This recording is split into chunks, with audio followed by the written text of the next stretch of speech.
хяналт шалгалтыг үл хийж байгаа. За техникийн давхрын бол метр квадрат үл өссөн тохиолдол байгаа.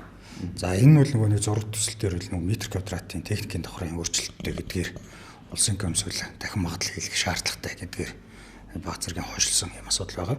Тэгээ энэ тал дээр бол нийслэлийн орон сууцны корпорац мөнх харин болог хамтраад одоо энэ дахин магадлалаар оруулах энэ асуудал дээр жоохон цаг юм удаа шаралтай явагдаад байна. Энэ асуудал маань бол ерөнхийдөө шийдэгдээд сая 12 дугаар сарын 8-нд улсын комиссд дахин оруулахаар бол хүсэлтүүдийг удаадараа ингээ гаргацсан байж байгаа. Одоо улсын комиссийг бол хуралтай хүлээг авч байна.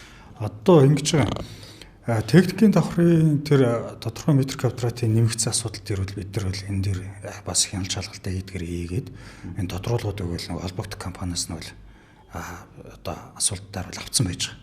За компани бол юу гэж тайлбарладаг вэ гэхээр барилгын тухай хуулиар бол сууц өмчлөгчдийн холбоонд бол нэг тодорхой байр гаргаж өгсөн үүрэгтэй байдаг. Тэгэхээр энэ үүргийн хүрээнд бол нэг тодорхой метр квадратыг нэмээд энэ давхрын техникийн давхрыг бол нэмэгдүүлсэн асуудал бол үүссэн.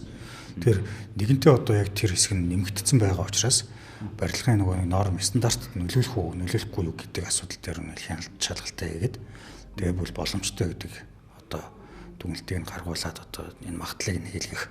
Энэтэй холбоотой бол гарах зардал бусад энэ хохирлуудыг бол одоо тухайн компани өөр хариуцна.